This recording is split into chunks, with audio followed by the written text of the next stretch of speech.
Vale. Y nada, pues cuando quieras, Vale. empezamos. Mi pantalla se ve entonces, ¿no? Ya el Power. Se ve perfectamente, sí. Vale. Bueno, pues me presento. Yo soy Jesús, Jesús Pineda. Todo el mundo me conoce por Sito realmente. Así que si me queréis llamar Sito, sin problema. Soy trabajador social.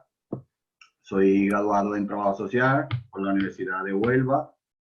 Y estoy trabajando en Lucena Coge. Estoy trabajador social de Lucena Coge. Concretamente estoy en el programa de refugio en acogida. He preparado un pequeño PowerPoint de unas 40 diapositivas con varias temáticas. Engloba varias áreas. De hecho, en la parte internacional, de derecho internacional, igual Javi me puede echar una mano.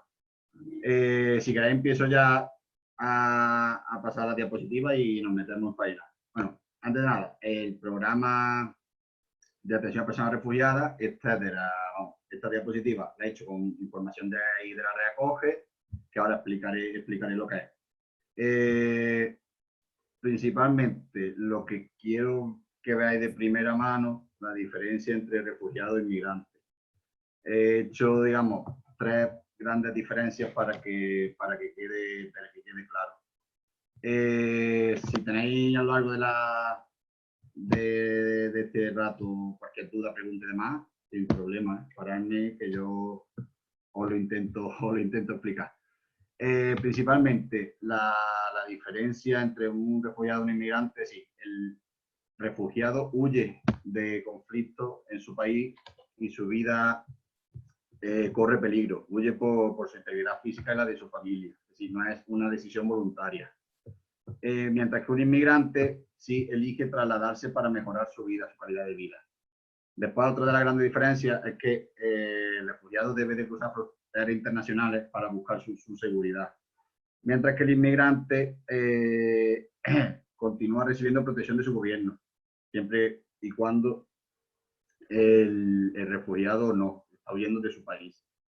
Y otra de las diferencias es que el refugiado está solicitando asilo, protección internacional, porque volver a su país pues sería peligroso, mientras que el inmigrante puede volver a su país sin problema. El concepto de persona refugiada está un poco más largo, ahora he hecho otro después más cortito, más claro. Se define como la persona que debido a fundados temores es perseguida por diferentes motivos: raza, religión, nacionalidad, temas políticos, temas de orientación sexual. La verdad que hay varios. Aquí en esta he simplificado un poco más. Es aquella persona que habiendo solicitado formalizado una solicitud de protección internacional, también llamada solicitud de asilo, no ha recibido respuesta definitiva, no se ha resuelto su caso por la autoridad española. Ahora veremos quién lo resuelve y a quién le compete. Realmente se le llama refugiado, entre comillas, porque todavía no es refugiado, es solicitante de protección internacional. Él ha solicitado a la administración competente protección internacional, pero realmente todavía no hay resolución definitiva. Hasta que no haya resolución, sería solicitante de protección internacional. Cuando la resolución salga y si es positiva, porque puede ser negativa también, pues ya tendría el estatuto de refugiado. Pero mientras tanto es solicitante de protección internacional, aunque realmente se le conoce también por refugiado, pero en el fondo realmente es solicitante todavía.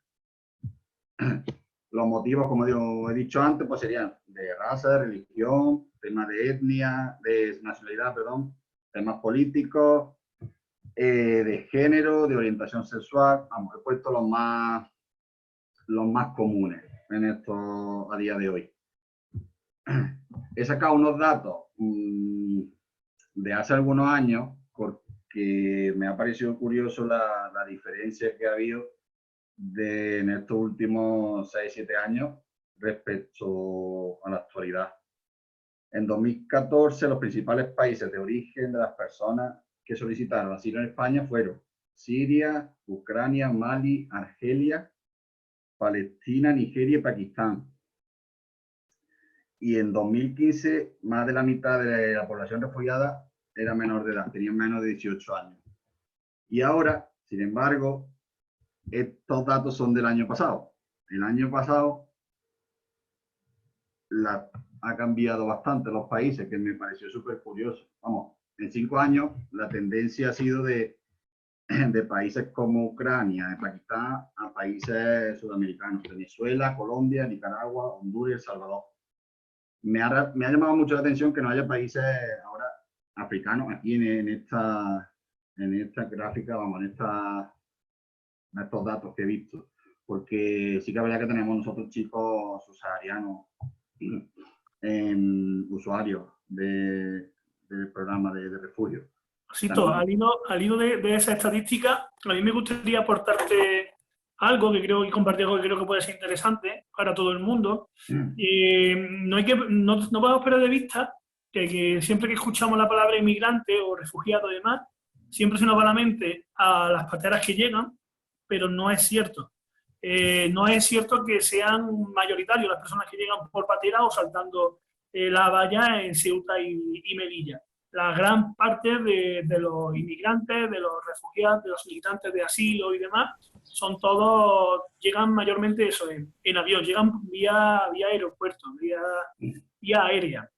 Y ahora ha cambiado la tendencia y es Venezuela el país principal exportador, por decirlo así, aunque no es una palabra muy adecuada, de refugiados, pero anteriormente, durante muchísimas décadas, aunque nos parezca mentira, cuando escuchamos la palabra refugiado y demás, se nos va a sitios que están en guerra, como simplemente se nos va a sitios que están en guerra, como Siria, como Irak, como Afganistán, pero históricamente en las últimas décadas ha sido Colombia el país del que más personas han tenido que salir buscando refugio. Ahora es Venezuela quien ha adelantado, y esas cifras globales que hay sobre España son habituales también en el resto del mundo. En cualquier caso, esos países hispanoamericanos pues vienen aquí por la facilidad del idioma, pero ya os apunto eso, que Colombia era el país históricamente que tenía más personas expulsadas del país por la falta de protección del Estado. Y una cosa importante que quiero que sepáis es que con el sistema de refugio actual, las personas tienen que abandonar su país, tienen que llegar a nuestra frontera, a nuestro país, para pedir la protección de nuestro país.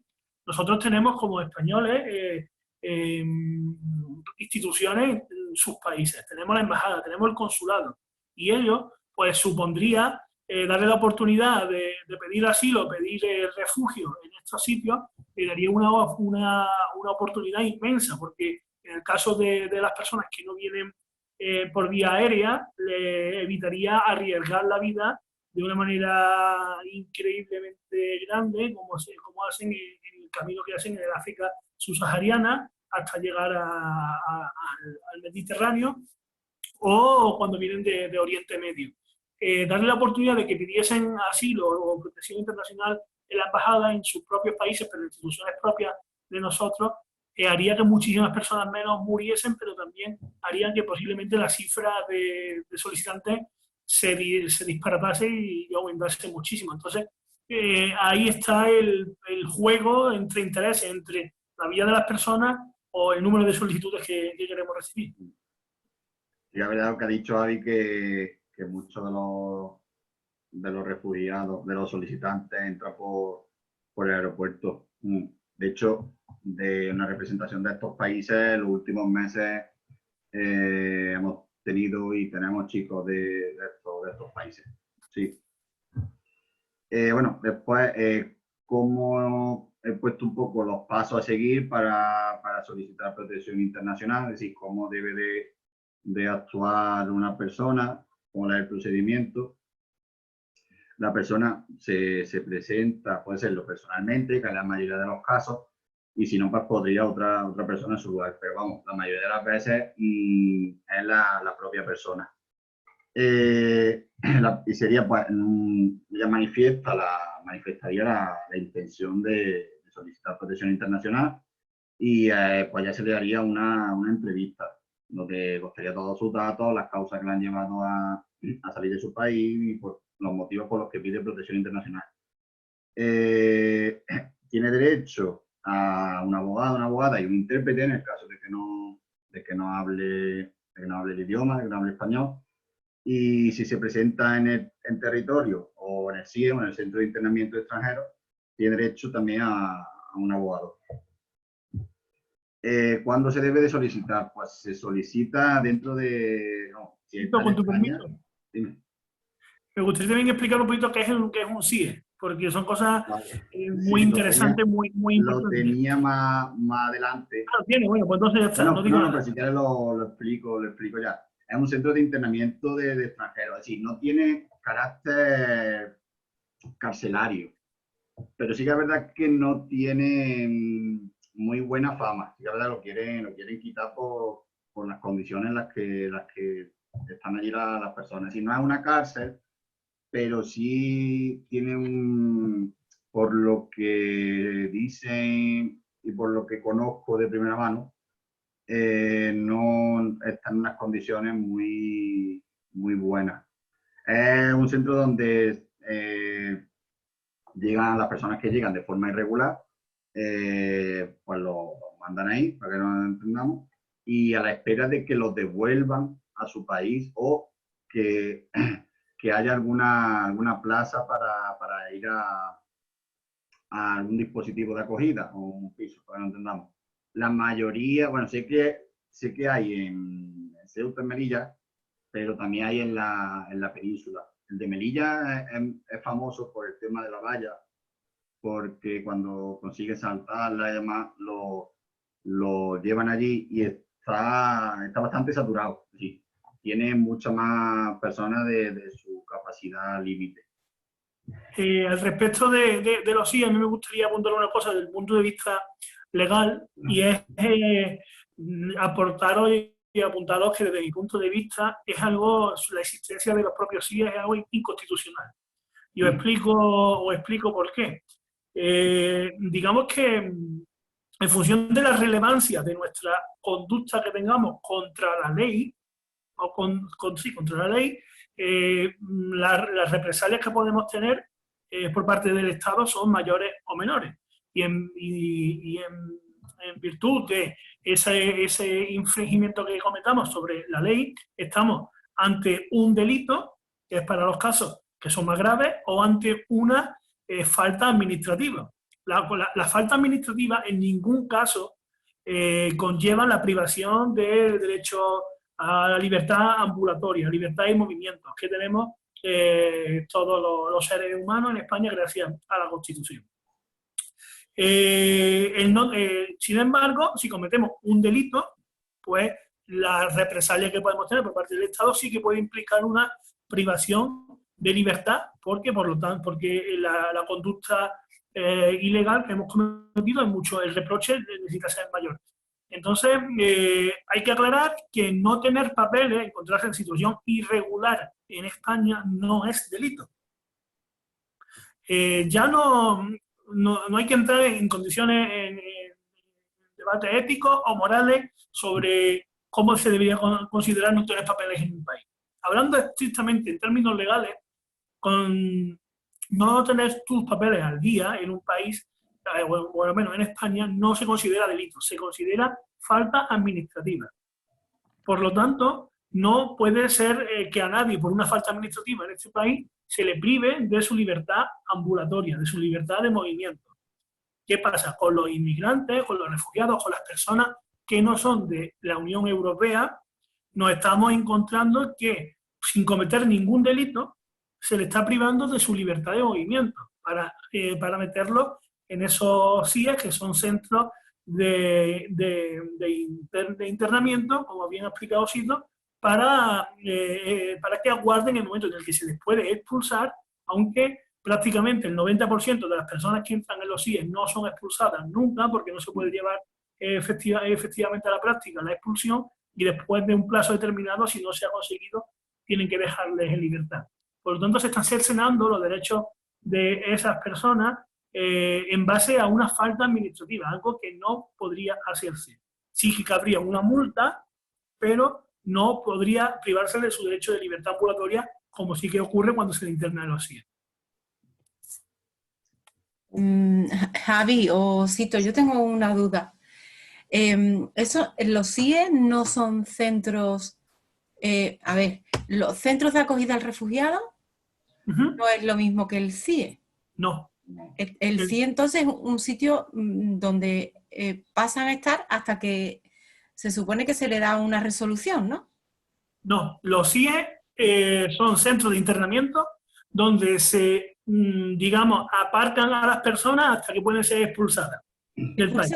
No se le garantiza en el CIE ni un trámite, ni un... No. Nada, para legalizar. Nada, el único trámite que pueden hacer, como he dicho Cito, es el de pedir asilo. Entonces, en el momento en el que pidan asilo, pues sí que deben de salir del CIE y pasar a un centro asistencial de apoyo social. Pero las personas que están en los CIE son o personas que no tenían una orden de alejamiento, lo han parado por la calle, han descubierto que están en situación irregular. Y lo han trasladado al CIE para expulsarle, o son personas que han llegado y en el momento de llegar han sido directamente irregulares y lo han metido en el CIE a la espera de proceder a la expulsión del país. ¿Y tiene algún tiempo límite para estar en el CIE? O... Sí, hay un máximo que creo recordar, que son 2 semanas o 20 días. Sí, porque eso tiene mucha demanda. Hay muy poquito tiempo. Que tiene mucha demanda y no puede estar mucho tiempo. Sí. No, pero legalmente existe un plazo máximo para que las personas estén en el CIE a la espera de la expulsión, o en los CETI, que también son otros centros de internamiento para inmigrantes. En el caso de que no poder llevar a cabo la expulsión, que ya os digo que generalmente es el 90% de los casos, esas personas han estado privadas de su libertad durante 20 días aproximadamente, pero son puestas en libertad diciéndole que, bueno, que ellos por sus propios medios deben abandonar el país o van a quedarse en situación irregular. Claro. Que es lo que será lo que pase, ¿no? Normalmente. Claro, ¿no? es que se le pide que hagan un esfuerzo económico, ya incluso, porque muchas veces son personas que no tienen ni siquiera documentación, por lo que no pueden emprender el viaje por ellas mismas, aunque quisiesen, aunque tuviesen dinero, es que no pueden ni siquiera, pero si no, es que a fin de cuentas le trasladan una responsabilidad que un Estado, un país, un gobierno, no ha sido capaz de desarrollar a personas sin recursos económicos y sin documentación en muchos casos. Claro. De hecho, hace como cuestión de 1 año y medio, relativo a esto, tuve que ir yo a Málaga, al puerto, porque tuve que recoger a 2 chicos que estaban en un CIE en Melilla. Ya habían solicitado protección internacional y ya le habían dado plaza en un dispositivo de acogida, en un alojamiento con nosotros. Vamos. Y estuvieron como 1 semana, pero claro, tenían que mandarlo en un ferry a la península. Y ahí ya pues lo recogí, ya pues lo llevé, vamos, lo traía hasta aquí, hasta Lucena. Pero claro, ellos habían estado de forma temporal hasta que en alguna de las entidades hubiera una plaza disponible. Para estos chicos. Claro. Gracias. ¿Sigo? Sí. Y yo te quería preguntar una cosilla. Quería preguntarte a ver si nos puedes explicar la diferencia entre los CETI y los CIE. Eso lo tengo más adelante, sí. El Centro de Internamiento de Extranjeros, el CIE, es lo primero donde llega. Y el CETI es un recurso que tiene, pero ahí sí puede estar más tiempo en un CETI. Sí que es verdad que los CETI sí hay más. Los CIE, ya te digo, cada vez hay menos y por lo que sé, por las condiciones que están, no están muy bien vistos. No, ya te digo, no tienen carácter carcelario, penal, pero sí que es verdad que parece que están, porque tienen muchas normas, muchas leyes y no es gozan de buen concepto, de buena percepción. Ahora más adelante... Os recuerdo que hace cuestión de 1 año aproximadamente hubo una gran polémica porque por la situación actual en Argelia llegaron muchísimos argelinos, principalmente argelinos, fue en verano, y al estar los CIE y los CETI llenos en Andalucía, principalmente, todas esas personas fueron trasladadas a la cárcel de Archidona. Una cárcel que todavía no se había inaugurado, que no se había estrenado, pero que es eso, una cárcel. Entonces, jurídicamente no le damos el nombre de cárcel de prisión a los SETI o a los SIE, sobre todo a los SIE, pero en la práctica, cuando los tenemos llenos, la alternativa a los SIE no es un hotel, no es un albergue, es una cárcel. Por tanto, puede ser una imagen de cómo es el tratamiento y la disciplina que hay dentro de esa institución. De hecho, un SETI realmente es un centro de estancia temporal, vamos, de inmigrantes, es muy parecido a un SIE, pero el SIE, digamos, es el primer contacto que tiene mientras se le da una plaza, un alojamiento. Un SETI sí pueden tener contacto más adelante, una vez que ya llevan más tiempo en España. O sea que los CETI ofrecerían más servicios, ¿no? De atención, por ejemplo, psicológica. Sí, el SETI sí tiene algo más que un SIE. Un SIE es algo que están de pasada, algo temporal, que suele estar muy poco tiempo. Pero eso, como ha hecho, hay una El CIE como concepto está pensado como un lugar de internamiento previo a la expulsión. Como no podemos pagar un billete para cada persona de avión para su país, los agrupamos a todos en un lugar hasta que tengamos un número suficiente de personas de la misma nacionalidad y los expulsamos. Ya montamos, pagamos los billetes, ya le damos un avión o algo. El CIE es el momento previo a la expulsión. El SETI es el primer contacto de esas personas que necesitan un apoyo social cuando llegan a nuestro país. Sí, realmente el SIE no tiene muy buena consideración. Los SETI sí tienen algo más, porque tienen más recursos donde pueden ayudar y amparar al solicitante.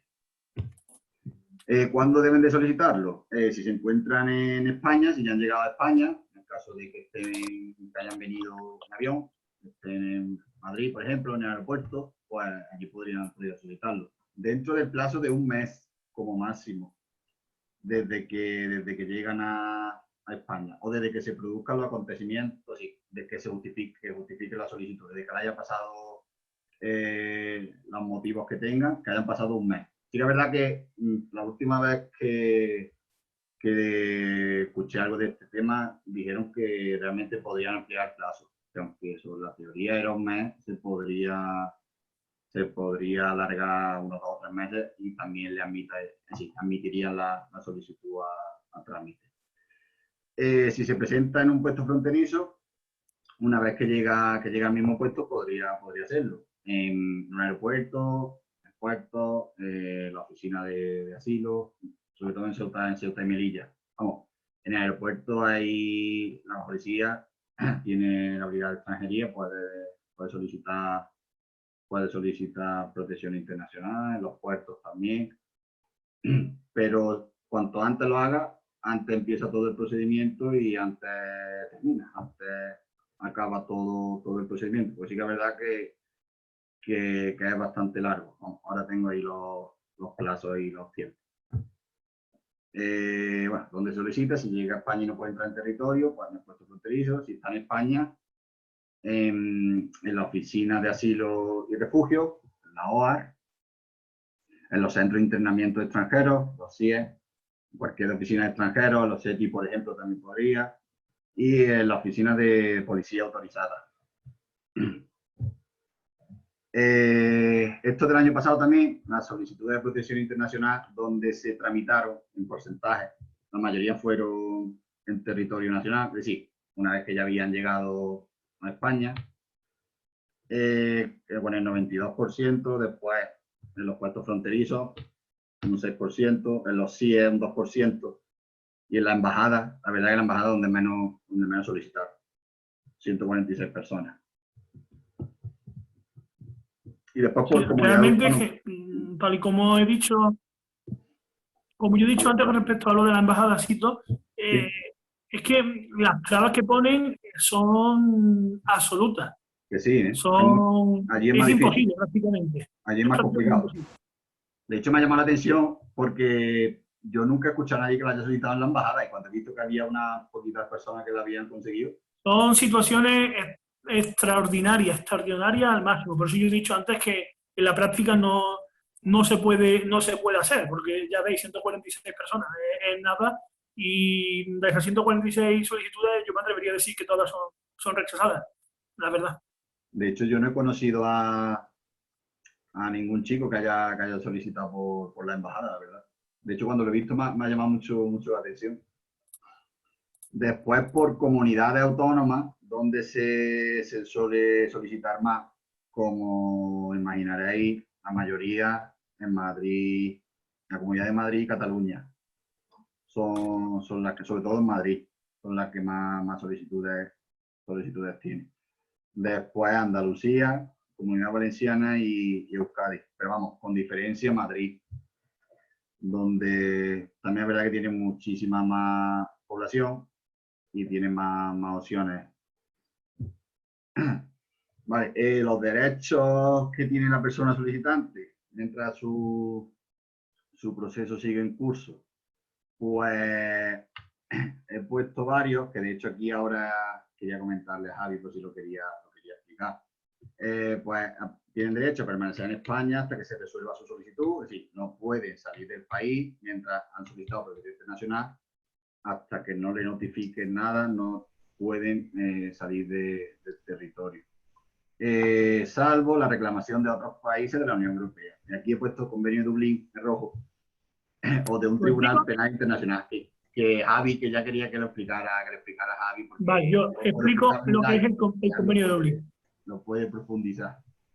El convenio de Dublín es, en la práctica, la causa de que muchas familias de refugiados en Europa se encuentren separadas.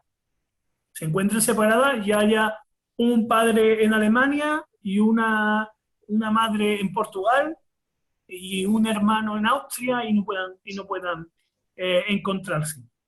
El convenio de Dublín prácticamente es un instrumento de generalmente Alemania, porque Alemania es el principal foco de atracción para los solicitantes, para las personas que buscan asilo o protección internacional. La gran mayoría de las personas, aunque sí que es cierto que en nuestro caso está cambiando la situación por estar recibiendo a personas hispanohablantes, la gran mayoría de las personas que sueñan con Europa, la Europa que sueñan no está en España, no está en los países del sur. Ellos quieren ir cuanto más al norte mejor, siempre. Incluso dentro de España también, cuanto más al norte mejor. Entonces, Alemania, para evitar que llegase una cantidad inmensa de solicitantes de asilo, esa medida inmensa me parece a mí que no cumple los estándares para que sea llamado inmensa la cantidad de solicitantes de asilo que hay, o de protección internacional, lo que hizo fue presionar para que la Unión Europea crease un instrumento que es el Convenio de Dublín, que viene a decir que las personas tienen que solicitar asilo por el país que entraron a la Unión Europea. Una persona que llegase a España, aunque posteriormente se vaya a Alemania, cuando se descubra que esa persona llegó a España desde Alemania, aunque ya lleve 6 meses, 8 meses, 10 meses viviendo en Alemania, aunque ella tenga arraigo social incluso y demás, incluso aunque ya se hubiese iniciado su solicitud de asilo, incluso, se le devuelve a España aplicándole el convenio de Dublín, porque es aquí por donde entró a Europa y por donde se entendía que debería haberse pedido el asilo, la protección internacional. Entonces, por eso decía que las familias están separadas, porque el camino hacia Europa no es un camino de rosa, no es un camino regular que sea igual para todo el mundo, que tiene vicisitudes y que hace que cada uno lo emprenda de una manera distinta y de una manera en la que más oportunidades de éxito puedan encontrar. Entonces hay familias que han llegado por Grecia, hay familias que llegan por Italia, hay familias que llegan por España, hay familias que llegan en avión, hay miembros de la familia, porque muchas de esas familias se dividen, hay personas que llegan a Francia, llegan a muchos sitios, le impiden la reagrupación familiar por este convenio de Dublín. Después, más derechos. Ser asistido por un abogado de forma gratuita en el caso de que no pueda pagarlo, que es la mayoría de las veces. Un intérprete también tiene derecho a un traductor o un intérprete. A que su solicitud de protección internacional sea comunicada a ACNUR, al Alto Comisionado de las Naciones Unidas para los Refugiados. La P no me funcionaba en el teclado. Si veis alguna palabra que le falta la P, porque tengo el botón roto, me lo cuenta hoy. Y conocer el contenido del expediente, de su expediente en cualquier momento. Él debe de saber en qué momento del procedimiento va su expediente. Eso lo he puesto en rojo, a ser documentado como solicitante de protección internacional, por ahora lo diré, y asistencia sanitaria. Más de los derechos que tiene, la protección contra la libre circulación, acceso a la información de su expediente, la autorización de residencia y trabajo, expedir todos los documentos de identidad que necesite, el acceso a temas de empleo y a la misma, en general, las mismas condiciones que los españoles. Formación continua, tema laboral, tema de cursos, tema de práctica, todo eso tiene los mismos derechos que cualquier español. Y el acceso a los programas de integración. Los deberes. Como tienen derechos, tienen también deberes. Colaborar con las autoridades españolas, decir la verdad sobre su identidad, decir presentar documentos originales, no en ningún momento que no mienta, porque cualquier omisión de su vida, cualquier faceta, algo que no cuente, puede ser realmente relevante en su caso. Cuanta más información dé, y si esa información la acompaña de pruebas, de fotografías, de contenido de WhatsApp, de fotos, recortes de periódicos, de lo que tenga, por ejemplo, en el caso de que esté amenazado, eso va a servir como prueba de cara a su solicitud. Presentar todo lo antes posible, todos los elementos que apoyen la solicitud, estas cosas que he dicho, informar y comparecer ante las autoridades cuando sean requeridos. En todo momento debe de ir a la policía en el caso de que lo requiera, e informar sobre cualquier cambio de domicilio, si se ha mudado o ha cambiado de domicilio. Obviamente toda la información es confidencial. Aquí la tarjeta roja, que por eso ya antes había puesto, se ha documentado como solicitante de protección internacional, aquí en rojo, me refería a la tarjeta roja, que no sé si muchos la conocéis o habéis oído hablar de ella o la habéis visto y demás. Y quiero eso que Javi pues le explique, que vea a nivel legal lo que implica tener tarjeta roja. Bueno, yo os explico también un poquito los plazos que marca la ley y los plazos reales, ¿vale? Sobre la solicitud de asilo, que como veis van a ser muy distintos. También si te pediría ahora, porque para muchas personas de las que nos están viendo, es nuevo este documento de la tarjeta roja, lo están viendo por primera vez. Pero tú en tu día a día, como trabajador social, como apoyo primordial que tienen los solicitantes de asilo de Inclusión Acoge, me gustaría que le contase un poco también cuáles son las reacciones que te estás encontrando en las instituciones públicas, incluso cuando ven la tarjeta roja. Muchas trabas. Cualquier gestión, cualquier trámite, muchos de ellos nunca han visto una tarjeta roja. Funcionarios que trabajan de cara al público, cuando yo tengo que, ya menos porque ya poco a poco me van conociendo y saben ya a lo que voy y han visto ya antes la tarjeta roja. Pero de primera, para, por ejemplo, empadronarlo, si no tenían DNI, no podían empadronarlo. Pero claro, nunca habían visto una tarjeta roja y se pensaban que eso era... Es que encima la tarjeta de cartón es una cartulina y pensaba que eso era algo falso, algo ilegal. Y no me dejaba, vamos, me han hecho para atrás varias veces, tanto en administraciones públicas, ya sea tema de ayuntamientos, médicos, cualquier gestión que yo intento hacer, sobre todo las primeras veces, ya menos, ya está algo más instaurado y están un poco más concienciados de lo que es la tarjeta roja. Pero ha traído bastantes trabas y muchas palos en la rueda esta tarjeta. Bueno, realmente la tarjeta no, el desconocimiento de ellos, de lo que implica, de lo que significa este documento. Porque aquí realmente es su como para nosotros el DNI, porque aquí vienen sus datos, viene el NIE, su foto, la huella, el sello de la policía, la caducidad, porque tiene que ir renovándola, ahora Javi lo explicará.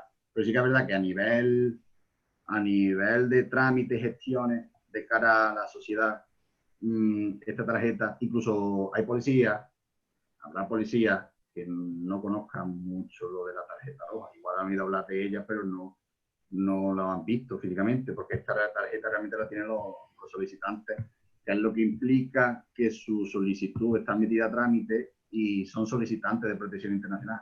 Si le piden documentación, te van a enseñar esto. Ese documento no es el primero que tienen los solicitantes de asilo. Lo primero que reciben es un resguardo, un papel blanco, un simple folio con su foto, una foto que tienen que llevar ellos también, por cierto, que asegura que esa persona ha solicitado asilo, ha solicitado protección internacional. Ese resguardo tiene una validez inicial de 30 días. ¿Por qué esa fecha? Porque la ley dice que durante esos 30 días hay un primer filtro.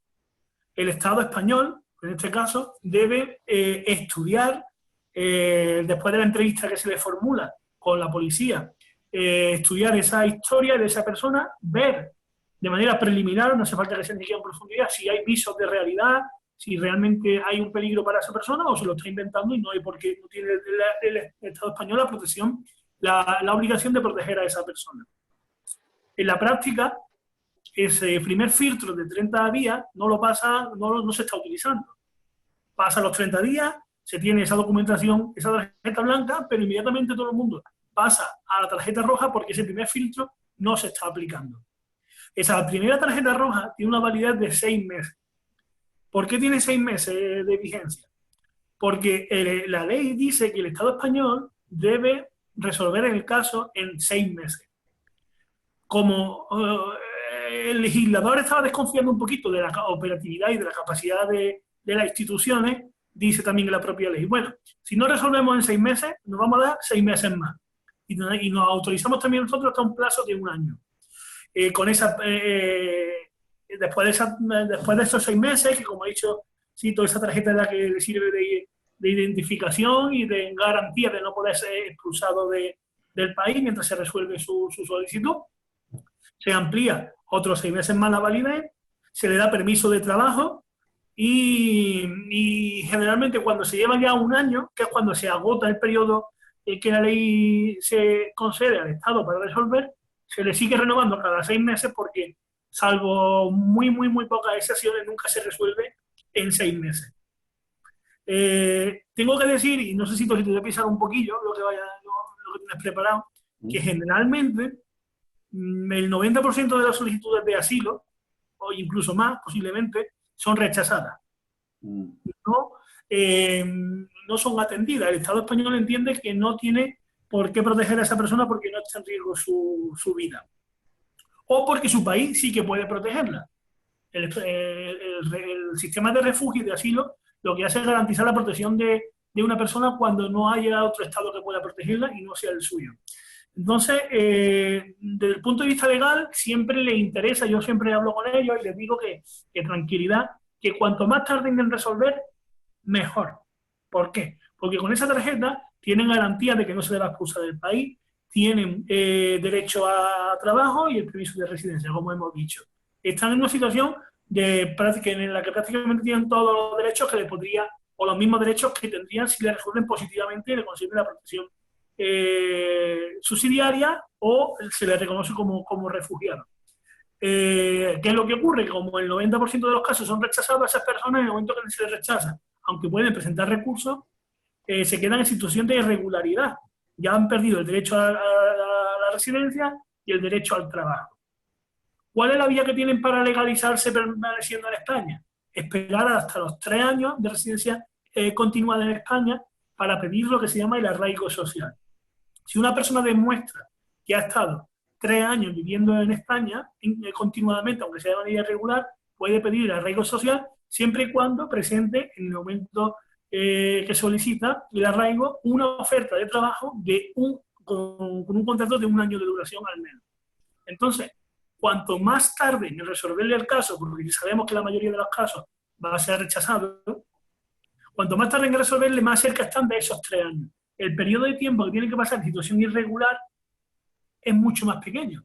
Por lo tanto, interesa mucho que tarden mucho en resolverle, porque si le resuelven y le conceden la protección subsidiaria o se le reconoce el estatus de refugiado, no se le otorga ningún derecho extra que ya tuviese antes con la tarjeta roja, y si le dicen que no, que es lo más habitual, bueno, pues está más cerquita de llevar esos 3 años para optar a la otra vía de regularización en España, que es el arraigo social.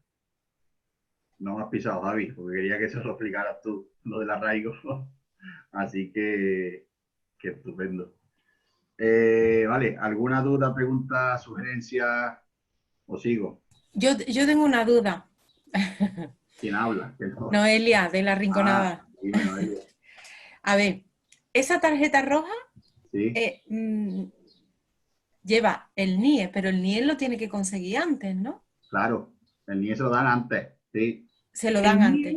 El El NIE se lo NIE dan. es solamente un número de identificación personal.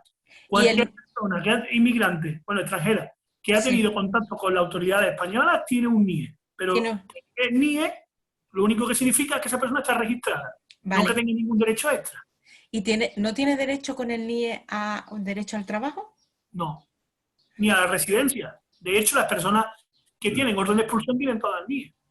Pues Sí, es que... el NIE se le queda siempre ya. Un número administrativo, un número de registro. Vale, un código es que, de mando.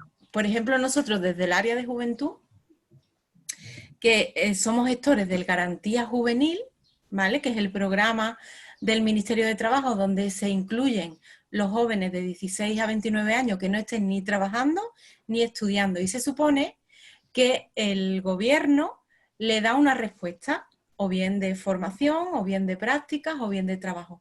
Y a nosotros nos están llegando desde el CEAR de aquí de Sevilla, nos están llegando jóvenes que el único documento que traen es el NIE. Y en la plataforma a nosotros nos permiten registrar a estos jóvenes solamente con el NIE. Sí, claro, porque el NIE es un número administrativo. Sí. El NIE todo el mundo lo tiene. Y si tú rellenas un formulario, sí. te va a cuadrar porque el número es perfecto. Pero tener NIE no es garantía de que se tenga derecho al trabao o derecho a la residencia incluso. Ah, pues yo pensaba que sí, ¿eh? Date cuenta que la plataforma es del ministerio. Sí, claro, pero...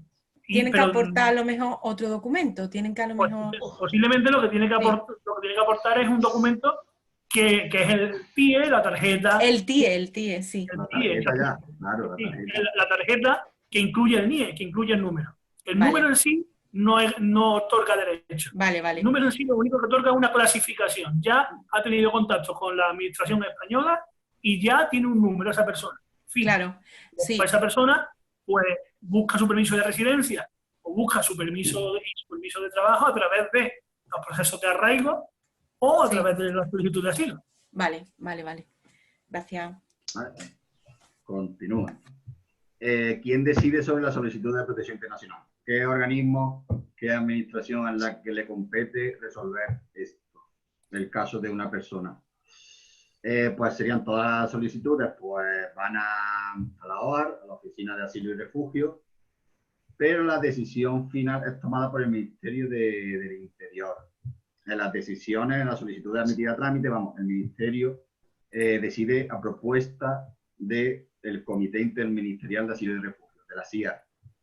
Entre el Ministerio y la SIAR son los que deciden si ese chico merece el estatuto de refugiado o no, si lo aprueban o lo rechazan su solicitud.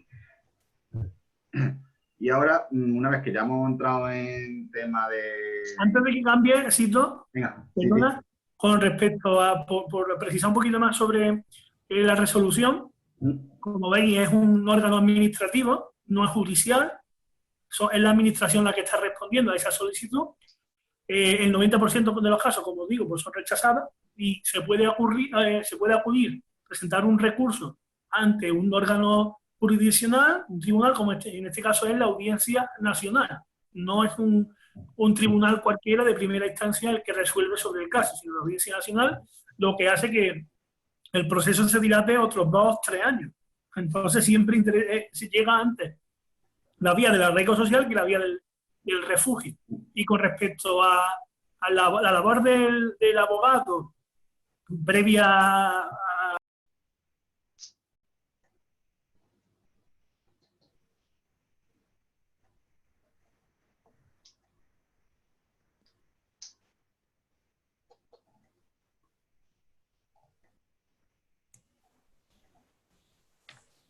¿Se ha silenciado Javi? O... Sí, sí, se escucha. Se escucha. Ahora.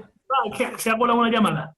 Es en el teléfono. No, os decía que la labor del abogado es preparar informes de apoyo para esa comisión interministerial, que es la que decide, con la ayuda fundamental de un psicólogo o una psicóloga que evalúen la veracidad de los hechos en base al tratamiento que ha tenido con esa persona.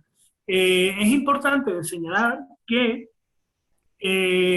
lo único que se pide y que se demuestre que se pueda demostrar es que haya un miedo que sea existente y real y que se tome como válido, como esa amenaza de muerte para la vida de la persona a ojos del propio interesado. En nuestra cosmovisión, nuestra forma de entender el mundo, si alguien viene y nos dice que es que está huyendo de su país porque le van a hacer vudú y va a morir, a nosotros nos puede resultar hasta gracioso, porque vaya ocurrencia el vudú, cómo te va a matar y demás, ¿vale? Pero la ley no dice que nosotros somos los que tenemos que jugar sobre ese miedo.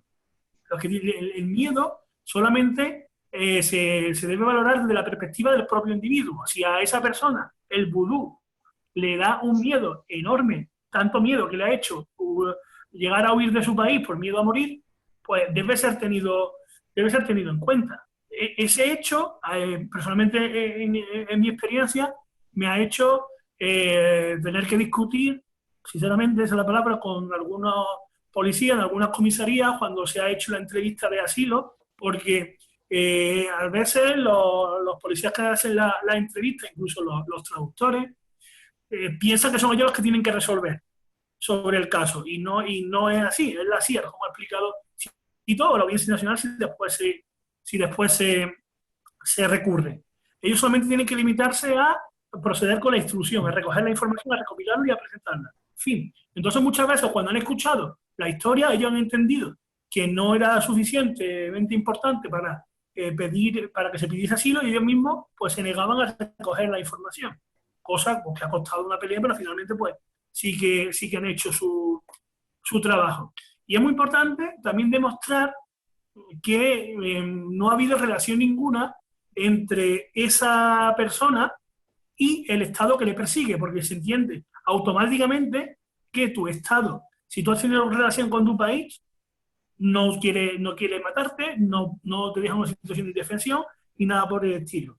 Y eso es una situación casi de muy cínica, porque les pedimos integración, les pedimos que sean útiles para nuestra sociedad, pero es que si desde la parte del equipo social se le intenta convalidar un título habilitante de cualquier profesión que tenga en su país, lo primero que te piden es documentación de su país. Si el equipo social no tiene buena comunicación con el abogado, con el apartado jurídico, el equipo jurídico, y lo pide, y pide esa documentación o una convalidación o cualquier certificado de antecedentes penales, cualquier tipo de documentación, esa solicitud no va a prosperar nunca legalmente, porque lo que van a decirte, la resolución es que tiene constancia que esa persona ha solicitado cierta documentación a su Estado, que se la ha dado y que por lo tanto entienden que no hay ningún riesgo para su vida y que su Estado pues puede, aunque si existiese ese riesgo para su vida,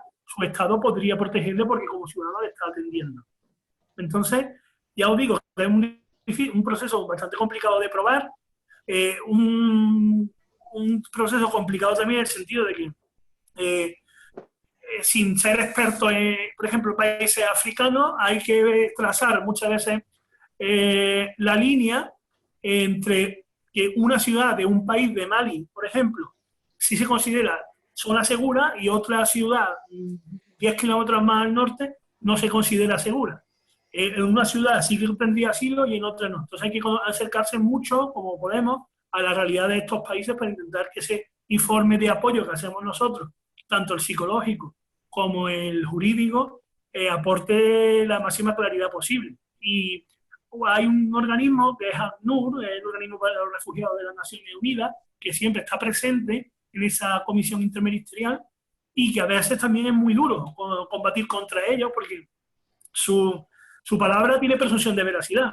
ACNUR, una entidad pro refugiados del comisionado de refugiados de las Naciones Unidas, nunca va a ir en contra de los refugiados, se presupone. Entonces, y es así, evidentemente, lo que pasa es que a veces que la información no está actualizada. Entonces, si para ACNUR una ciudad concreta de un país se considera segura, tú tienes que demostrar que ACNUR está equivocado y antes que a ti pues, van a hacer el caso a ACNUR. Y cuesta mucho trabajo conseguir que te den la protección subsidiaria o el estatuto de refugiado. Cito, ¿vas a hablar de la diferencia entre refugiado y protección subsidiaria? Y al final la tengo. Vale. Tengo aquí 40 PowerPoint. Venga, sigue. No hay prisa, ¿no? Vale. He cambiado totalmente ahora de registro. La red acoge, ahora voy a explicar un poco sobre la red acoge. Es decir, cuando estos chicos solicitan, digo chicos porque ahora lo explicaré, solicitan protección internacional, ellos hasta que pasa todo ese tiempo que le respondan si le aprueba o rechaza esa solicitud, deben de vivir, de estar en algún sitio, no pueden quedarse en la calle. Aquí es donde entra la Red Acoge, que es una federación de 20 entidades, organizaciones, que nació en el año 91, tienen mi edad, para promover los derechos de las personas inmigrantes que se encuentran en España. Y actualmente la red sí está enfocada en el trabajo con personas inmigrantes, refugiadas y apátridas, que también he puesto en otro PowerPoint el concepto de apátrida, donde se le da una importancia especial a la sociedad, sí, a nosotros, y a un enfoque de trabajo en favor de una inmigración digna, protegida, segura y regular. Vale, ¿qué es la Red Acoge? Una serie de entidades distribuidas por toda España, donde forma parte también Lucena Acoge, es decir, está repartido, como veis, por todo el territorio nacional, y Lucena Acoge es una de ellas. Este mapa es un poco obsoleto, así que lo he ampliado para que sea un poco más actual. Aquí se ve respecto a las nuevas incorporaciones. Está Vigo, está Gijón también. Y respecto a Andalucía, hay 3. Que somos Lucena Acoge, Córdoba Acoge y ahora Jaén, que se llama Mundo Acoge. Bueno, todos son Acoge. Por ejemplo, Bahía Altacafa es Barcelona, Alternativa en Marcha es otra entidad que está en Madrid. Las demás sí son Acoge, pero hay algunas que no se llaman Acoge. Está un poco más perdona, estoy pesadilla esta tarde. ¿No existe Sevilla Acoge? Existe Sevilla Acoge, pero está dentro de Andalucía Acoge. Es decir, vale, dos tipos de... Está a nivel autonómico y a nivel estatal. Vale. Lo que es autonómico está Málaga, Huelva, Granada, Sevilla Acoge y todo esto están en Andalucía Acoge. Aunque no sé si Sevilla tiene. Sé que Huelva... Sí, verá, yo me suena. Málaga, Sevilla tiene y pertenece a Andalucía Acoge. Sevilla Acoge sí tiene también, ¿no? Sí. Sí. Está dentro de Andalucía.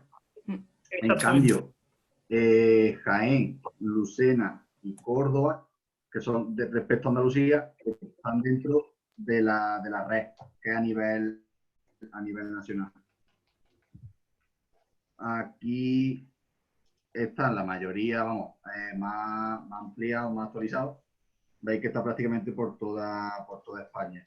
Sí que es verdad que cada entidad trabaja con un perfil de usuario diferente. Yo antes me suelo referir a chicos porque nosotros trabajamos con chicos. En Lucena son todos chicos mayores de edad, adultos que vienen solos. Por eso me refiero a chicos.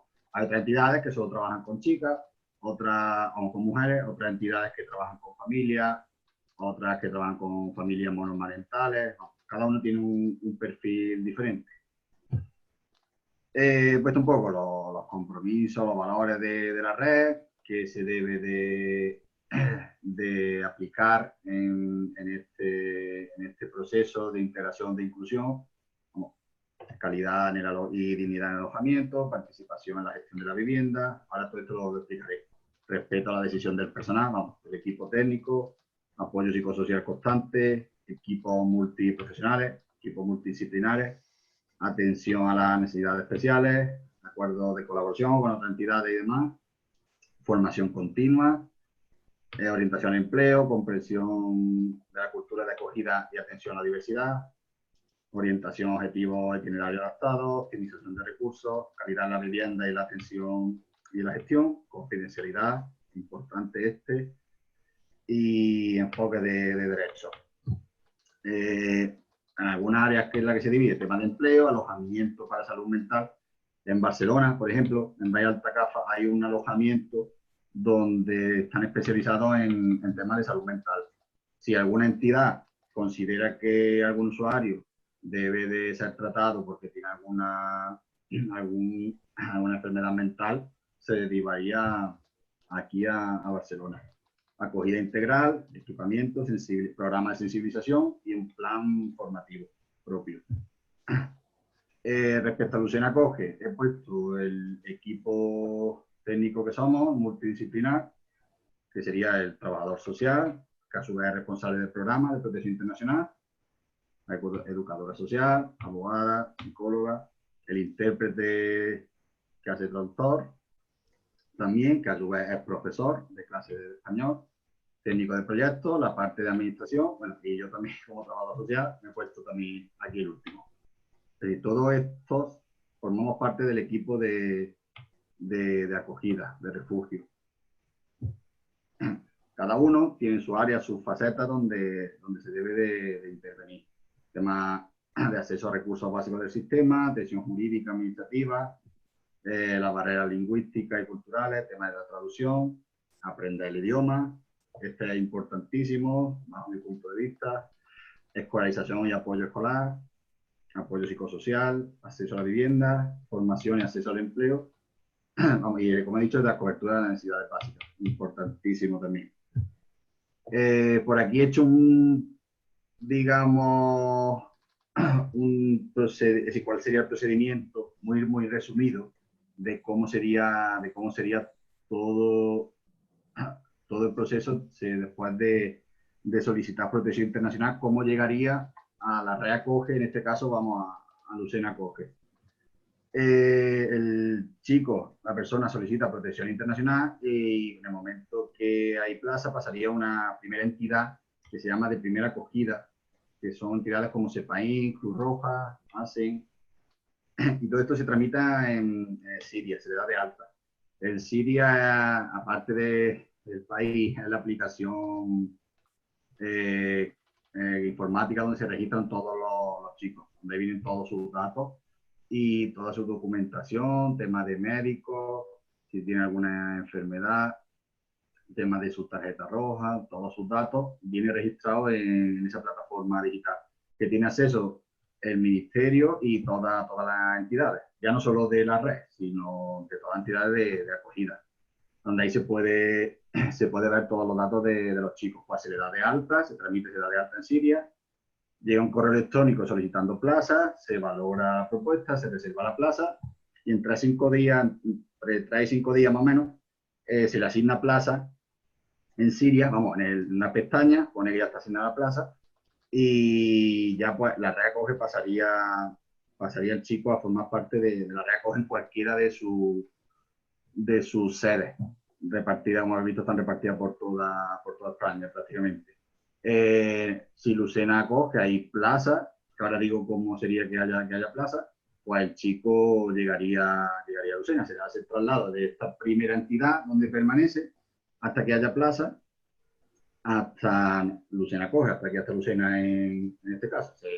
Por ejemplo, viene de Madrid, pues cogería un autobús y vendría para Madrid, que viene de que nos llama Cruz Roja Almería, oye, pues hay que coordinar cómo sería esa derivación del tema del transporte y demás, y ya pues llegaría a Lucena Coge. Vamos, ahí ya pues yo iría a la estación, lo recogería, le explicaría todo, lo llevaría a casa, todo el proceso. Aquí he puesto un poco las plazas, no están muy actualizadas, pero para que os hagáis una idea de las que hay.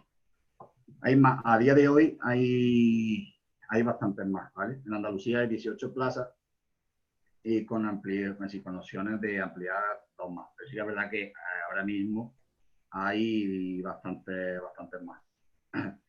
Porque esto de diapositiva la saqué hace algunos años. Había unos 20 alojamientos y unas 103 plazas. Pero ahora me consta que se ha ampliado y hay más. El tema de los tiempos y de las fases. Esto es importante porque aquí es el procedimiento, cómo sería. Cuando llega el chico, antes había 3 fases y ahora pues se ha quedado en 2. Cuando llega el chico pasa a primera fase. Es decir, entra al piso y está 6 meses en un piso donde están todos los chicos de primera fase. Esta primera fase se llama fase de acogida e integración. Son 6 meses con opción de ampliar 3 en casos puntuales, excepcionales, pero por lo general 6 meses. Donde allí residen y donde se le da ayuda económica y se le hace mucho énfasis en el programa de empleo, de apoyo y acompañamiento. Yo concretamente estoy en esta parte, en esta fase. Tito, Dime. mira, Pedro nos hace una pregunta en el chat ¿Sí? que se refiere concretamente a la respuesta mayoritaria que está obteniendo está ofreciendo el Estado español con respecto a las personas de origen saharaui, a los solicitantes de asilo. Sí. Por desgracia, no podemos darte buena noticia. Los saharauis como colectivo no están siendo tratados excesivamente bien con respecto a las solicitudes de asilo. De hecho, hay otro grupo poblacional en lo que hoy es Marruecos, el Reino de Marruecos, como es la zona del Rif, donde están habiendo unas revueltas importantes por la discriminación que están sufriendo. Y personalmente, en mi caso como abogado, sí que he conseguido ganar algún caso de rifeños, de activistas rifeños, pero ha sido muy, muy, muy complicado. La mayoría de las personas del RIF, de Alusema y de esa zona, también está siendo rechazada. En la vía que muchos saharauis están siguiendo es el caso de la apatridia. Apatridia son personas que no sé, que ahora sí te lo voy a explicar en profundidad, pero pequeña pincelada, son personas que no tienen, que no se les reconoce ningún país, no tienen nacionalidad y que no son no son ciudadanos de ningún país. Entonces, en ese caso, ya que Marruecos no le otorga documentación, la documentación de ese Frente Polisario no es reconocida, evidentemente, por el gobierno español, y Argelia, pues tampoco le ha otorgado documentación. En ese caso, por la apatridia, sí que se están resolviendo algunas situaciones de saharaui, pero con respecto a la vía del asilo, pues el gobierno español no ofrece una respuesta distinta a lo que suele ofrecer en la mayoría de los casos, en la negativa. Vale, voy para atrás. ¿Puedo preguntar algo, Sito? Dime. Quería preguntar, Red Coche, ¿dónde encuentre todos los recursos económicos para ayudar toda esta gente? ¿Es desde el gobierno también idiotas? Del gobierno, Yanis. Ah, claro. La parte económica de ayudas desde el gobierno, claro. Gracias, Sito. Vale, las fases, pues, como decía, la primera, los chicos están 6 meses, yo estoy en esta parte sobre todo, allí viven en un piso donde tiene capacidad para 10 personas como máximo. Ahora mismo, por el tema del coronavirus, hay 8, porque se ha paralizado todo desde el gobierno y ahora mismo no están derivando, no están mandando a chicos. Por lo general, en funcionamiento general, es cuando pasan los 6 meses, de primera fase se van a segunda fase, que van a pisos o solos o compartidos o incluso 3 personas. Y aquí ya tienen autonomía, es decir, durante esta primera fase yo voy con ellos al tema de acompañamiento de médicos, del ayuntamiento, y conocer todos los recursos locales, en este caso de Lucena, para que vayan adquiriendo cierta autonomía, y cuando pasan esos 6 meses van a una segunda fase donde están 12 meses, que también puede ser prorrogable, pero por lo general son 12 meses. Es decir, el programa dura 18 meses en total, año y medio. ¿Vale? Pero por aquí he puesto que sería de 18 a 24, porque hay excepciones y se podía prorrogar algunos meses más, pero por lo general 18 meses. Y en esta segunda fase, como bien la palabra dice, la autonomía, si no se está tan encima de ello, porque ya deben de gestionar, de realizar todas las gestiones y los trámites por ellos mismos. Sí que es verdad que se les ayuda en cierto momento de forma puntual, pero por lo general ellos ya tienen la suficiente autonomía como para hacerlo solo.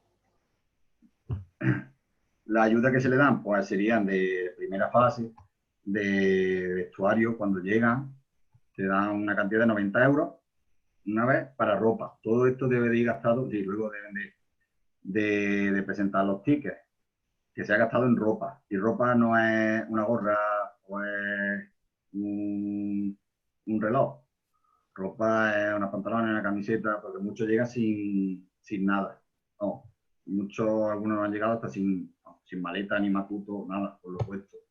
Pues se le da esta ayuda para que se compren ropa, y después se da un gasto de bolsillo, ayuda de bolsillo que se llama, de 50 euros al mes durante los 6 primeros meses, la primera fase.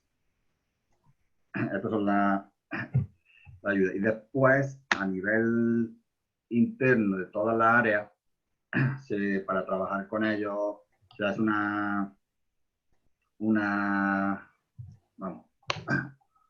un plan individual de intervención. Yo estaría en esta parte aquí más de intervención social, pero como veis hay muchas áreas y al chico se le puede trabajar de diferentes ámbitos.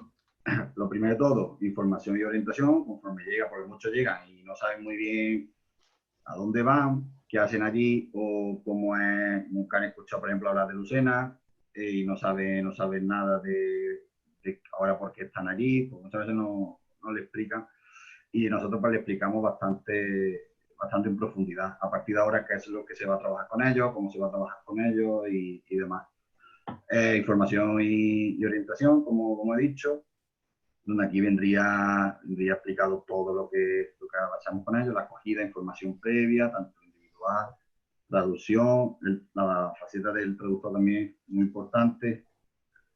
Si detectamos la primera impresión, la primera vez que tenemos contacto con ellos, alguna necesidad urgente, ya sea personal o grupal en casa, pues intentar intervenir para erradicarla. Y el plan de acogida y de acompañamiento nos explica todo, por qué están ahí, cómo funciona, cuál es todo el proceso, cómo funciona el tema de las fases, el tema de la ayuda, el tema de los cursos, cuando tienen permiso de trabajo, todas las dudas que puedan tener. Vale, pues sería la entrada en el dispositivo de acogida, un diagnóstico, valoración por parte del equipo técnico, la propuesta inicial de intervención, la parte jurídica, informar de todos sus derechos, deberes, la parte del abogado o la abogada, y aquí ya más pues la intervención social, que es durante los 18 meses, pero sobre todo los 6 primeros meses, digamos, es más intensa. Se hace el PI, el plan individual de intervención, donde se detecta todo el área, cómo se puede intervenir en cada chico, proporcionar las coberturas y necesidades básicas, tanto en materia de alojamiento, manutención y a la persona de acogida, sistema de comida, tema de ropa y demás. Incorporación a los sistemas públicos de bienestar, actividades para favorecer la autonomía, la participación, mejorar las competencias, el conocimiento de derechos, atención psicosocial, seguimiento, acompañamiento y evaluación durante la intervención. Esta la hago yo bastante, tema de los seguimientos, acompañamiento y demás. Actividades de mediación comunitaria y preparación para la salida. También se le explica antes de, porque cuando acaba la segunda fase ya han terminado el programa.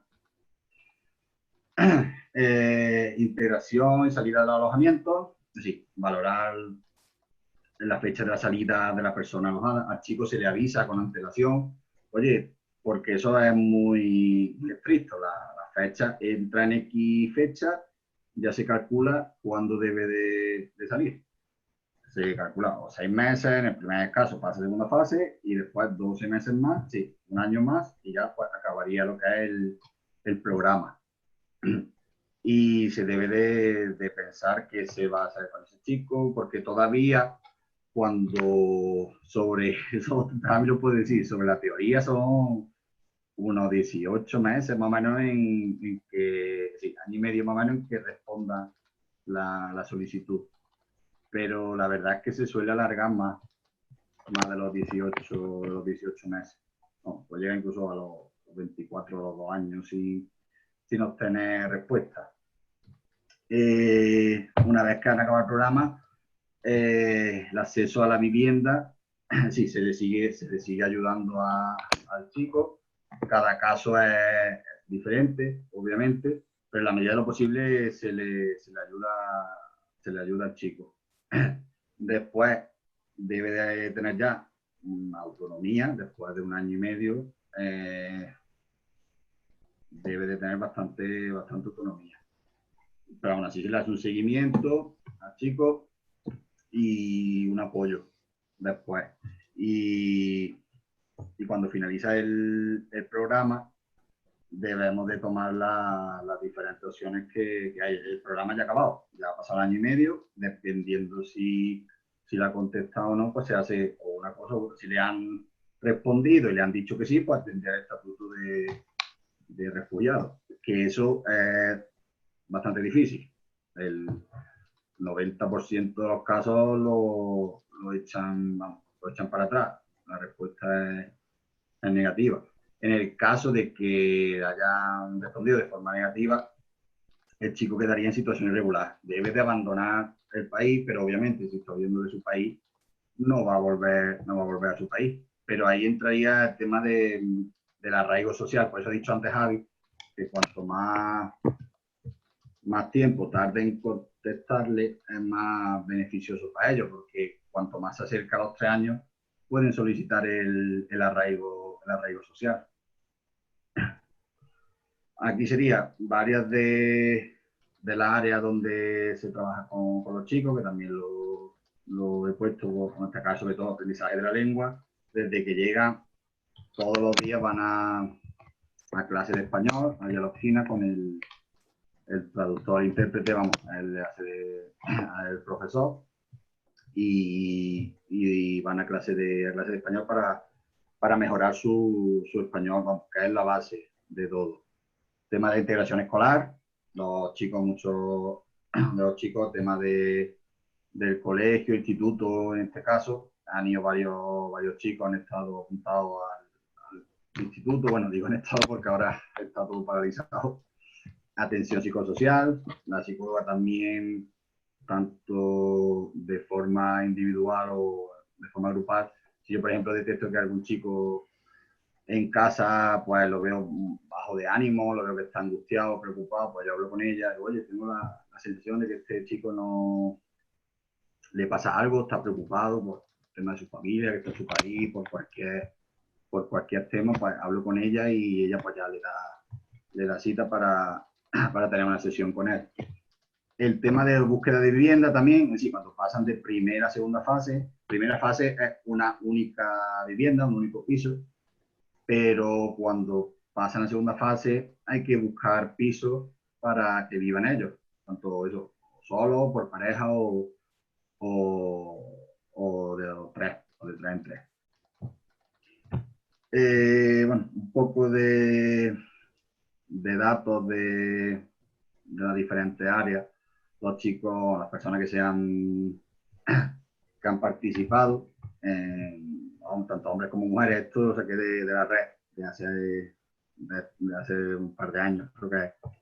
Y vamos, destacar la intervención social porque es sobre todo en la que yo estoy. Pero como veis, hay un montón de áreas donde se ha trabajado tanto con hombres como mujeres. Bueno, más de 2.000 personas.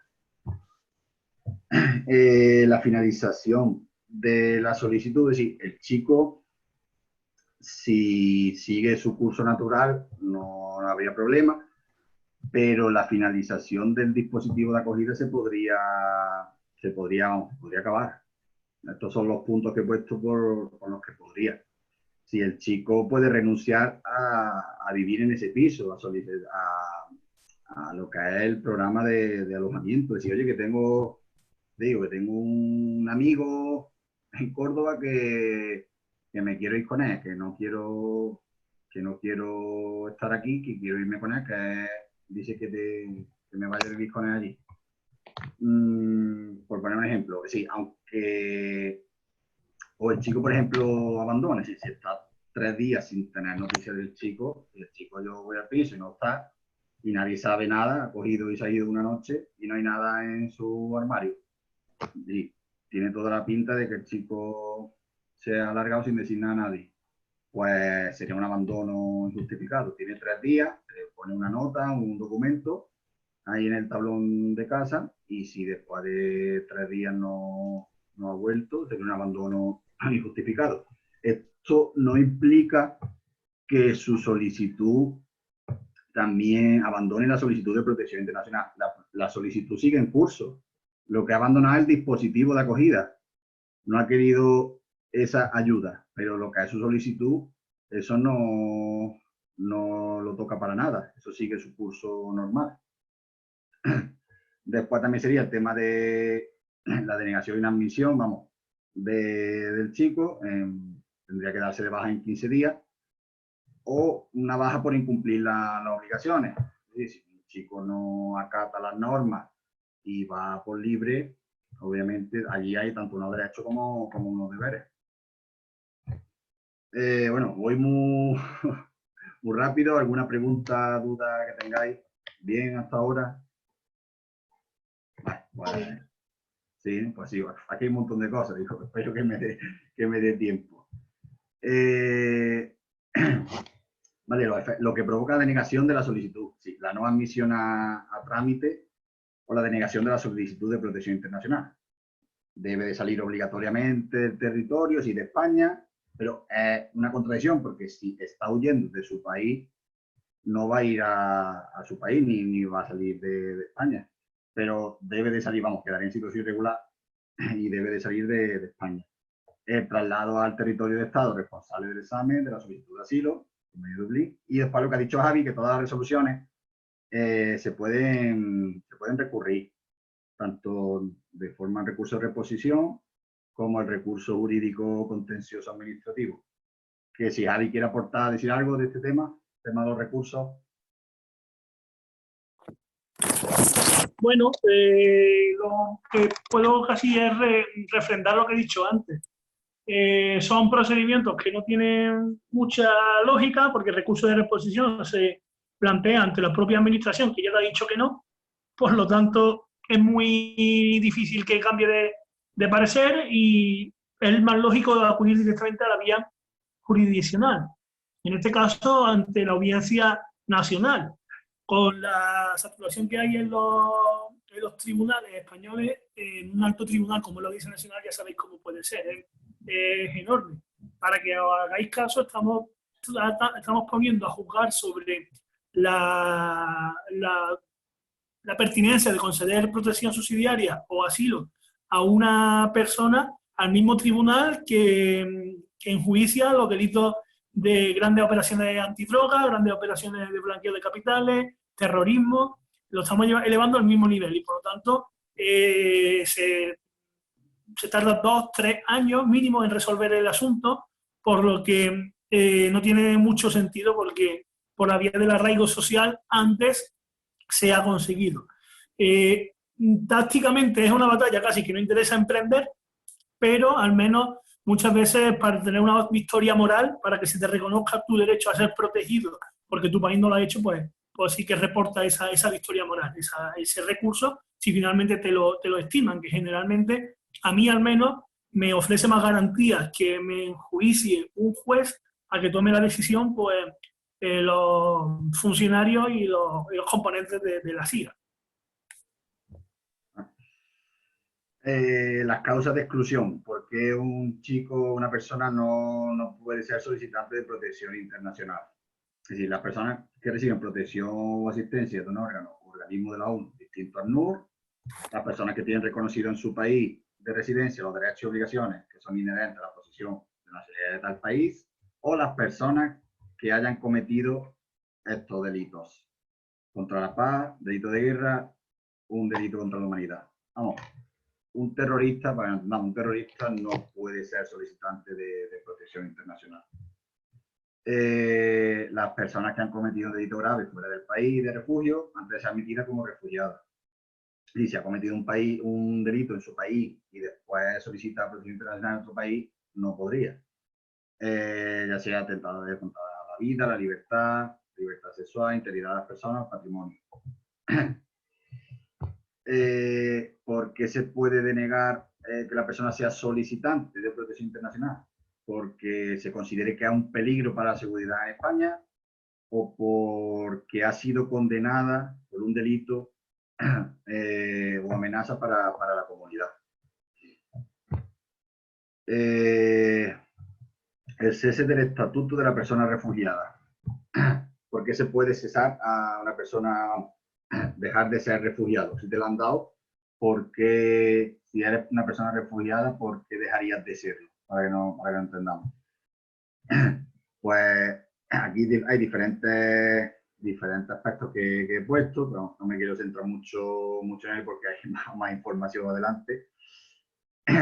Obviamente he puesto varios de los muchos que hay.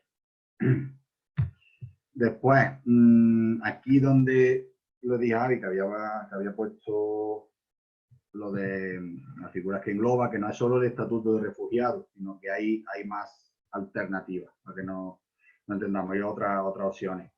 Sería el estatuto de protección subsidiaria, reasentamiento, la reubicación y el estatuto de apátrida. Que aquí, si Javi quiere comentarlo y demás, que antes ha salido el tema de la protección subsidiaria, que no sé si lo conocéis. Lo aclaro muy rápidamente y de manera entendible para todo el mundo. La protección internacional tiene esas categorías, ha indicado Sito, para ofrecer protección a la persona que está en peligro. Generalmente las dos principales son el asilo, el estatuto de refugiado, otorgar a alguien el estatuto de refugiado, o la protección subsidiaria. ¿En qué se diferencian? Cuando una persona es declarada refugiado, se le otorga ese estatus, se entiende que hay un peligro real y determinado contra esa persona en particular en su país. Una persona que tiene una persecución política, una persona que se ha destacado mucho en cualquier sector y que le ha generado una persecución ideológica, religiosa, de cualquier tipología, y la protección subsidiaria se le otorga a cualquier persona que se entiende que solamente por ser nacional de un país que se encuentra en una determinada circunstancia, como puede ser una guerra, una calamidad de cualquier tipo, su vida está en peligro si se mantiene en ese país. La persona que consigue el estatuto de refugiado es un riesgo determinado y personalizado para esa persona, y la protección subsidiaria se hace extendible a cualquier persona de un estado que pueda estar en peligro por el hecho de ser de ese estado. Vale. Por ejemplo, los palestinos o los sirios, la mayoría de los casos están obteniendo en España la protección subsidiaria, pero hay algunos casos que se le otorgan el carácter de refugiado porque esa persona puede tener una significación especial en el conflicto que le hace tener una situación de más peligro para su vida. En cuanto a los derechos que le otorgan tanto la protección subsidiaria como el estatuto de refugiado, pues prácticamente son las mismas y no hay grandes diferencias. He puesto también lo de la reubicación. También me ha parecido bueno puntualizarlo, que se refiere al traslado de solicitantes de protección internacional desde Italia o de Grecia a otros países europeos, para que los estados de destino se hagan cargo de estudio de su solicitud. Y aquí, no sé si Javi me puede corregir, por lo que tengo entendido son estas 4 nacionalidades: Siria, República Centroafricana, Eritrea e Irak. No sé si se ha modificado o sigue Bueno, igual. pero hay que aclarar que la reubicación no es una categoría de protección, sino es un hecho. Es un hecho que hace que se reubiquen las personas que llegan a Grecia generalmente o al sur de Italia, para que se reparten en esa famosa cuota de acogimiento de refugiados, de solicitantes de asilo, ese Aquarius, esos barcos que hemos escuchado a veces, que se reubican. Pero una vez que se reubican a esas personas, tienen que iniciar su procedimiento de solicitud de asilo. No tienen garantía de que se les vaya a atender y se les vaya a confirmar ese estatus. Lo único que sí que tienen es esa oportunidad de pedirlo en otro país. Y en cuanto a las nacionalidades, la Siria, Eritrea, Irak sí que lo tenía claro, y República Centroafricana no sé si ha cambiado algo la situación. Anteriormente era más Afganistán, pero no sé cómo ha podido evolucionar últimamente la situación. Puede ser que sí, que República Centroafricana, esas personas de esa nacionalidad, Sí. junto a los sirios, eritreos e iraquíes, sí que sean prioritarios para la reubicación. La patridia, lo he casado yo también antes, el tema de la persona apátrida. Vamos, ya también se ha hablado antes, lo que sería la patridia. Y he puesto esta foto, ya estoy acabando, de que ninguna persona o ningún ser humano es ilegal, porque la frase tiene bastante razón. Quiero, para terminar, poner un vídeo que tengo aquí, que cuando lo vi me llamó mucho la atención, porque es bastante curioso. Ahora, si queréis, lo veis y lo comentamos. Ya estoy terminando. ¿Se ve bien? ¿Cómo se escucha? Se ve. A ver si empieza. Se ve, ahora te decimos si se escucha. A mí lo que me molesta, sí, ¿no?, es que no se quieran integrar. Ella en su casa y yo en la mía. Y si solo fuera uno, pero es que de cada vez hay más. Cada día millones de personas son discriminadas por el simple hecho de llevar gafas. En una calle oscura te encuentras ahí a dos mirándote con esos cristales en los ojos y te llevas un susto de muerte. Que luego serás majísimo todo lo que tú quieras. Pero la primera impresión... Según la ley tenemos los mismos derechos, pero eso no sirve de nada si la sociedad no cambia de actitud. A mí me ha pasado de ir a alguna entrevista de trabajo y cuando te ven que llevas gafas, lo siento, que ha habido un error, que la plaza ya estaba cubierta. Realmente no nos interesa ese perfil de personas, porque son un poquito pie de tiempos para nosotros, claro. Ahora mismo han entrado en la comunidad 2 familias de esas. A saber a qué se dedicarán. A nada bueno. Sí, hombre, a mí me molesta porque realmente estoy picando el piso, están bajándoselas, subiendo los necesitos, subiéndose las gafas, quito una, me pongo las otras, y realmente... Ha habido rachas que me las he quitado, pero es que no veía, es que me iba dando golpes por todos lados. No... Tengo problema, vamos, ninguno. Sí, de hecho, el otro día salimos por ahí un garito y me di con una tipa que lleva gafas, o sea, bien. Mejor de lo que me esperaba, incluso. No, aquí no se discrimina a nadie, solo se selecciona. Tenemos buen ambiente y no nos gusta que alguno de nuestros clientes se pueda sentir molesto, pero nada más es eso.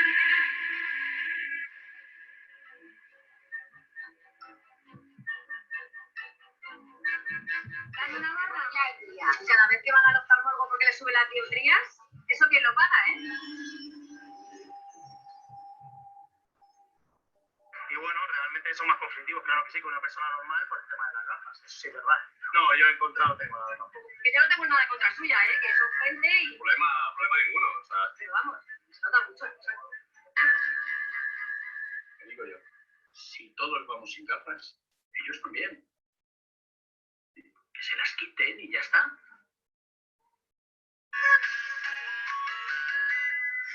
Esperamos que un día discriminar a alguien por su lugar de origen sea igual de ridículo. Parece que no tiene nada raro. Respetando la diferencia, garantizamos la igualdad. A mí lo que me molesta Bueno, pues esto sería todo. Si tenéis alguna duda, pregunta, algo que queráis añadir, comentar, yo ya por mi parte, solo me queda dar las gracias por haberme escuchado esta hora y media larga. Hola, Hola, ¿qué tal? ¿quién habla por ahí? Ah, Mauricio. Mauricio. Hola. ¿Qué tal? Dime. Bastante bien, sí. Sí. ¿Y tú? Yo bien, aquí de profesor, dando una charla. ¿Hay alguien que quiera hacer una pregunta relacionada con lo que hemos estado hablando? A mí me gustaría saber una preguntilla, sobre todo relacionada con la situación que hay ahora. ¿Cómo estáis trabajando? ¿Cómo estáis?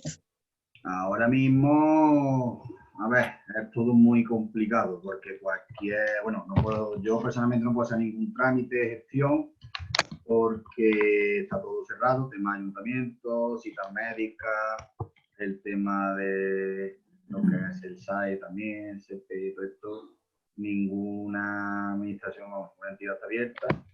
Y los chicos pues igual están en casa sin salir, no tienen su día a día como todos, su rutina, su costumbre, vamos. Y la verdad que lo que puedo, pues yo salgo realmente para hacerle la compra, para llevarle la comida, porque la compra de la casa la hago yo y poco más. Pero sí que la verdad que trabajar en estas circunstancias, en estas condiciones es más complicado, pero vamos, es lo que ha tocado. Pero sí que es verdad que a nivel, vamos, tanto físico como mental, está un mes y medio que llevamos sin poder salir ni a la puerta de la calle. Vamos, ahora se pelean por tirar la basura. Es lo único que es la opción para salir a la calle. Pero, vamos, es todo más complicado, porque desde casa poco, vamos, no nos queda más remedio que trabajar desde casa, pero yo, por ejemplo, que estoy en la calle con todas las gestiones, trámites, acompañamiento y demás, todo paralizado. De hecho, cuando todo esto se normalice, aunque sea poco a poco, va a haber una acumulación de tanto visitas médicas como de gestiones que se han quedado ahí por hacer que se tendrán que retomar. Yo tenía una pregunta que, bueno, no sé si la has dicho porque he estado con varias cosillas y he visto parte de la charla solo. Cuando se solicita, digamos, este programa, ¿no? En cuanto a varios miembros de una misma familia, no sé si eso será el caso, si lo intentáis agrupar o si o eso va independientemente o se intenta, digamos, acoger a las mismas familias en los mismos centros. Aquí en Lucena, vamos, el perfil, aquí llegan chicos con mayores de edad solos, aquí no llegan familias. Prefiero lo que es en refugiados, solicitantes. Ya, o por ejemplo, dos hermanos, o... Aquí no porque cada entidad de la red tiene su perfil de persona, de usuario con los que trabaja. Y aquí no van a mandar a dos hermanos, aquí van a llegar siempre una persona sola, un adulto. Vale. Aquí no va a ser. En otra entidad será el caso, donde trabajen con familias, pero si cada entidad tiene muy determinado su vale. Vale. Por eso aquí solo hay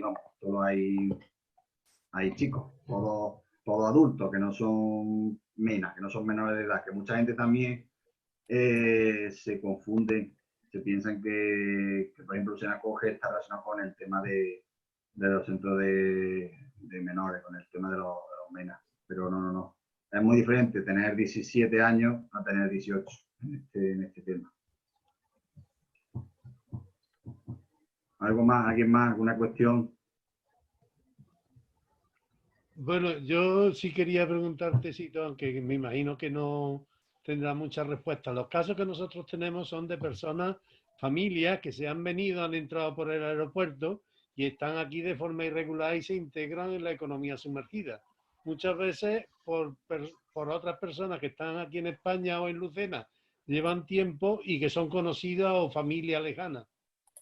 Y claro, en ese caso, ¿qué se podría hacer con estas personas?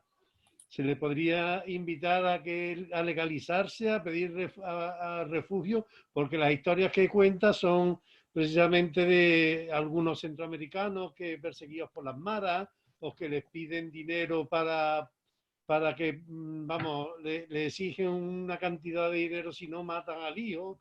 Historias muy espeluznantes, pero que, claro, tampoco tenemos manera de comprobarlas. Claro, pues sería así, solicitar protección internacional. Este caso que has comentado, pues se podría. Lleva mucho tiempo aquí en España, vamos, en Lucena, en España. La última familia de la que estoy pensando ahora llevará como 4 meses o 5. Unos 4 meses llevará.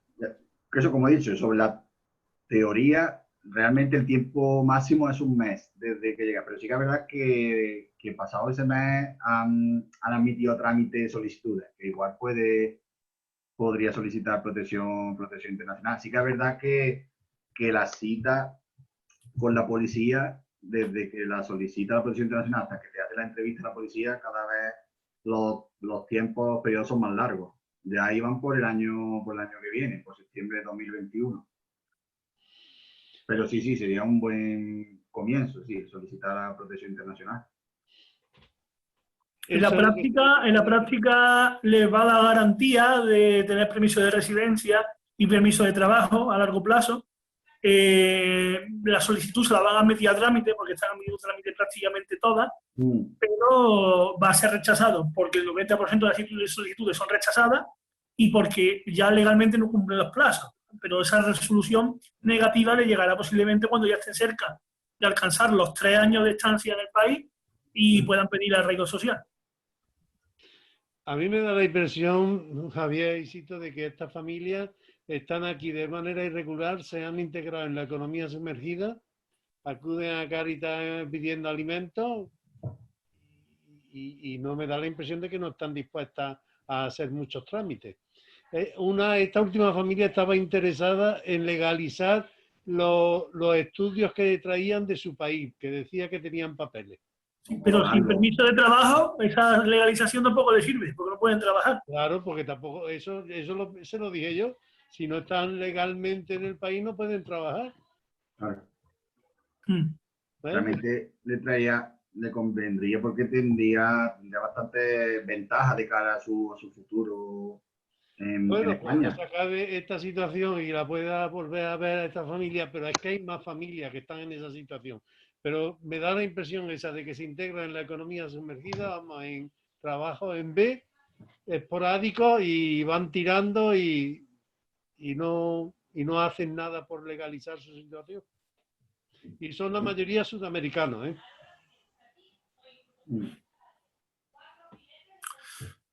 A ver, si querría... Bueno, la economía sumergida se alimenta de ello y claro, es una situación difícil de salir porque es que esas personas incluso, aunque quisiesen regularizarse, necesitan 3 años de estancia en España. Una vez que tú te conviertes en irregular en España, no hay ninguna otra salida que acumular 3 años de estancia aquí.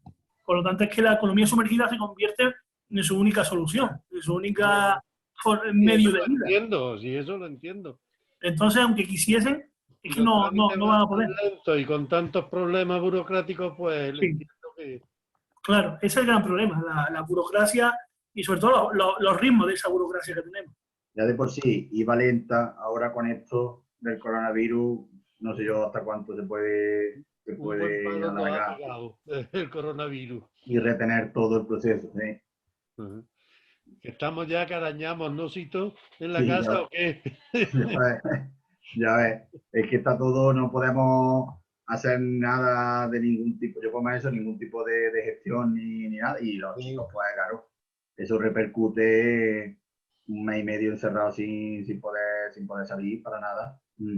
Y más a ellos que le dan muchas vueltas a la cabeza, piensan mucho sus problemas y demás, pues la verdad que no le ayuda el estar todo el día en casa pensando y dándole vueltas a la cabeza. Desde luego. Bueno. Pues muchísimas gracias por la información. Muchísimas gracias a todos vosotros y a ti, Cito, por haber estado con nosotros en esta ventana. Mañana retomamos el curso de escritura emocional con Valentina. Muchas gracias a todos. Muchas gracias. Gracias, chao. Hasta luego. Hasta luego.